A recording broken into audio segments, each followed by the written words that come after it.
back with another video, and I'll be real, yeah, it's a frustrating one, yeah. Arsenal won, Brighton won, and boy, boy, we all know what happened today. So, before we get into any of that, hit the subscribe button, yeah, you know the thing, we're trying to grow. Slap the like button, helps out a lot.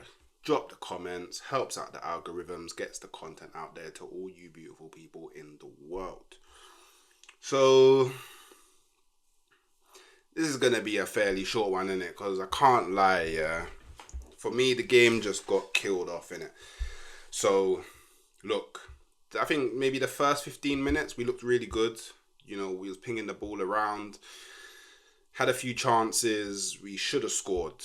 Many a times we should have scored. Like in the first half, I think I count about, I think Havertz had a chance, should have scored. Odegaard had a chance, should have scored. Saka had 2 chances, should have scored both of them. That's like 4 goals right there. And those 4 goals, if they go in, then we're not even having the conversation that we're about to have in it. So I have to acknowledge that one. That's one that I have to acknowledge, innit? And then even in the second half, we was down to 10 men. I think we still had the better chances. Havertz should have scored. Saka, I think it's a bit unfair to say he should have scored, but he was in a very good position. And if he was just a little bit ahead, that fraction ahead, the ball goes in. So, look, the first half, we was 1-0 up. Havertz got the goal. It was a good goal. Deservedly, 1-0 up. Shoulda, coulda, had more. Yeah. Second half. Now, I just want to say, yeah. The red card that happened, yeah, it happened. Cool. I think that defensively after that, we played really well. And it was unlucky that we conceded that goal. But outside of that, I think we played well enough to deserve a point.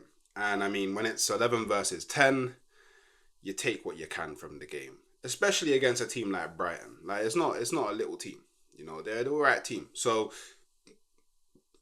I'm not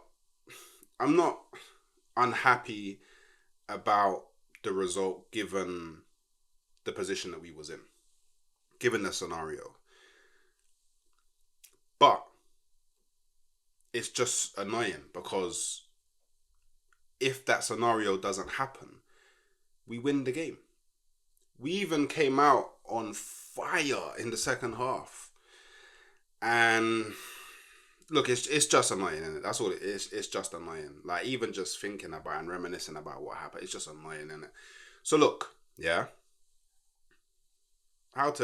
So for me, it's not a red card. For me, it's not a red card. However, I understand by the law of the game, the ref is well within his rights to give a yellow card for that. I understand that. So look, the ball hits Declan Rice. He doesn't even see the player. He taps the ball away. It doesn't even go far. Doesn't really affect play in any way, shape or form because it's a free kick. And I think it was Veltman. Veltman kicks Declan Rice with mad force, uncalled for. Watch the replays back. He definitely wasn't aiming for the ball. He was more so annoyed that Declan Rice was standing right in front of him. Yeah. I'm sitting there because I was doing a watch along, and I'm sitting there thinking, oh damn, red card for Brighton. I'm thinking, oh damn, the game's about to go mad. But then I'm seeing a yellow handed out and then a red Declan Rice, and I'm like, huh? Whoa, what's going on here? What am I witnessing?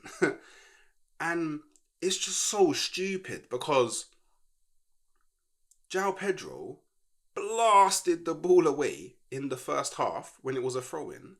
No yellow card. This is when I start asking the question about consistency. Why was that not a yellow card? But this was a yellow card. And then, I watched Arteta's thoughts on it, yeah, and Arteta, he's amazed. I'm amazed as well.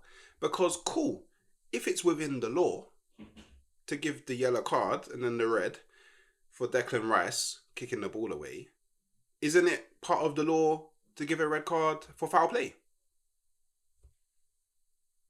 Is it not? Am I dreaming? Let me know if I've misunderstood something. Because I'm pretty sure you're not allowed to go around kicking people at knee height with mad force. By the way, and then after that, yeah, I won't lie, after that, every 50-50, the ref sided with Brighton. Probably because the fans were on his back. The ref sided with Brighton. Bare yellow cards for Arsenal. Every 50-50. And I'm seeing Saka get dragged back. I'm seeing Saka get fouled. No cards. The normal stuff. Do you know what I mean? So, look, for me, personally, that red card ruined the game. Because we went into a scenario where we had to be defensive. We had no choice. We just had to be defensive. We couldn't take as many risks as we would have liked to. We couldn't have been as aggressive as we would have liked to. We couldn't have pushed as far down the field as we would have liked to. We had to completely change the way that we play. We brought on Calafiori. We had 5 at the back. We had to ensure that we did not get bled. That became the full focus. Just don't get bled. Do you know what I mean? Like, we're 1-0 up. Don't make this be like a 2-3-1 loss, innit? And I think the boys did really well to ensure that that didn't happen. And yeah, we were robbed, man. I can't lie. We was robbed. Because at the very least, it should have been 10 versus 10. At the very least, we can all talk about. We can talk about Rice. Why are you even on a yellow? Why are you even kicking the ball away? Cool. We can have that. I hear that conversation. We can have that. That's fine. Whatever. But then my rebuttal would be, players do it all the time. Like, we see these kind of things all the time, and not all the time are they punished for it. Like, we have to remember, yeah, that football's a very emotive sport. Like, there's loads of frustration. You get annoyed. You get angry. Like, why? Do you know what I mean? It's not like man's blown up, kick the ball towards the Brighton bench, jumping and screaming, Vec. Like, he's not doing all that. It was the slightest, the tippity tap that I ever did see. But I guess it is what it is, man. Like, I'm the type of person, yeah, that when a poor refereeing decision happens that impacts the game in that way, you get me? I just tap out. Like, I just don't care anymore, innit? Like, I'm just happy that we came away with a point. Still haven't lost in the Prem. International break now. And then we just have to figure out a game plan for White Hart Lane, because now we have to go there without Declan Rice. So we need to figure out a game plan.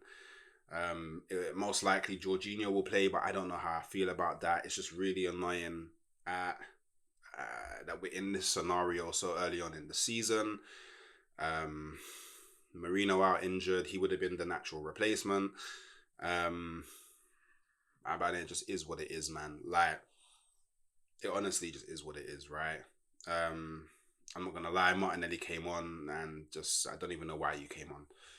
Like, I was expecting, like, okay, Martinelli's on now, so we're looking to play on the break, get the balls up the pitch as quickly as possible and just meet. But I'm just watching Martinelli and he's just like, yeah, man. Oh, yeah, man. Yeah, just everything just best, man. Look, yeah. Oh, damn. We got a little bit of that red going on. So, this is how I'm going to close it out, yeah. Now, Edu said to... Edu. He said, yeah, you won't be disappointed in the end, yeah. Now, I'm disappointed because I just finished watching the Man City game, yeah, and I just watched with my own two eyes, yeah, my own two eyes, yeah. Haaland do absolute bits, yeah, and I'm sitting there thinking that would have been the difference in the Arsenal Brighton game if we had a Gyökeres or a Osimhen or a Isaac or a insert striker here. Do you know what I mean? So like, and now the fact that Marino's injured and Rice is out for the next game, we're now actually in a position where our squad is actually weaker than last season. Like, so I can only say that this is gross negligence from Arsenal. It's all I can say. Like, because Arteta shouldn't be left in this position. Arteta should not be in game week 4. Yeah, having only uh two centre mids that can play. God forbid. Well, balloons. God forbid. Partey gets injured somehow. God forbid anybody in our team on international break picks up an injury. God forbid. Yeah, it's crazy. So look, not the result that we wanted, but like again, I'll say when it's 11 versus 10, you take what you can. And we came out with a point. I guess at the end of the season, we'll find out if was it a point gained or was it 2 points lost. That's all we can do. But right now, I'm not gonna get like super vex or start effing and blinding. It's game week 3. Out of 9 points, we've gotten 7 from our first 3. Now, if we go on to lose to Tottenham and Man City, then I'm vexed. But if we go on and beat them, then I'm happy again. Or if we beat Spurs and we get a draw at Man City, I'm fairly happy again. So I'm gonna keep it calm. I'm gonna maintain my composure, and I'm gonna say, Chris Kavanagh, yeah, suck your mother, man. Suck your mother. So